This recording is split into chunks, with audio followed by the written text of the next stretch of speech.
Pemirsa, menjelang perhelatan Pilkada serentak di Bali tahun 2024, Bawaslu Provinsi Bali berharap ASN tetap menjaga netralitasnya.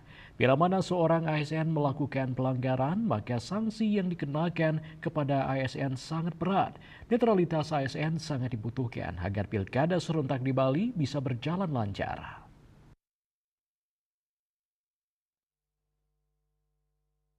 Ketua Bawaslu Bali Iputu Agus Tirta Suguna mengatakan sesuai amanat Undang-Undang tugas fungsi di dalam proses pelaksanaan hajatan Pilkada 2024, Bawaslu berfungsi melakukan pencegahan dan mitigasi potensi-potensi permasalahan yang kemungkinan terjadi di tengah-tengah tahapan Pilkada 2024. Setelah proses pencegahan dilakukan pengawasan dan dari proses pengawasan diambil tindakan-tindakan terhadap segala perbuatan yang dinilai melanggar ketentuan-ketentuan dalam tahapan pilkada ini. Di tengah tahapan ini secara kohesif, Bawaslu melakukan fungsinya dengan pencegahan melalui pemberian imbauan kepada pemerintah daerah terkait dengan proses pelarangan untuk melakukan pergantian jabatan 6 bulan pada saat penetapan calon sampai dengan calon terpilih. Hal itu bisa dilakukan asalkan ada persetujuan tertulis dari menteri. Dan juga kita juga menyampaikan agar seluruh jajaran pemerintah daerah agar bisa menjaga netralitas ASN.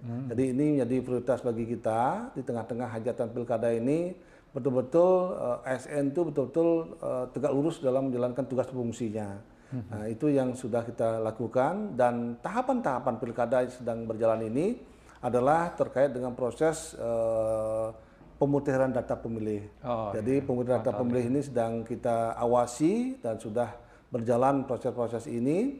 Nah, kemudian juga di tengah tahapan pemutiran data pemilih juga terkait dengan verifikasi faktual.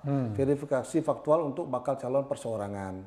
Jadi dari 8 kabupaten dan 1 kota di Provinsi Bali, itu ada 1 bakal calon perseorangan di Kabupaten Karangsem. Nah, situlah kita dari Bawaslu Bali melakukan fungsi supervisi ke teman-teman di Bawaslu Karangasem, dan juga melakukan tugas dan fungsi dan juga melakukan supervisi ke Bawaslu Kabupaten Kota untuk melakukan proses-proses daripada pengawalan hak pilih.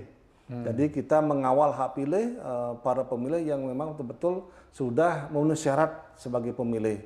Jadi kami berkeinginan agar seluruh masyarakat Bali yang telah memiliki hak untuk memberikan hak pilih itu terdaftar sebagai pemilih. Karena syarat untuk memberikan hak pilih mereka harus terdaftar sebagai pemilih. Termasuk juga dengan teman-teman yang disabilitas, ya.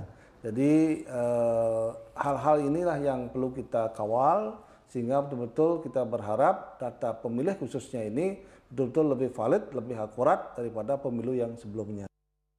Saputra Bali TV.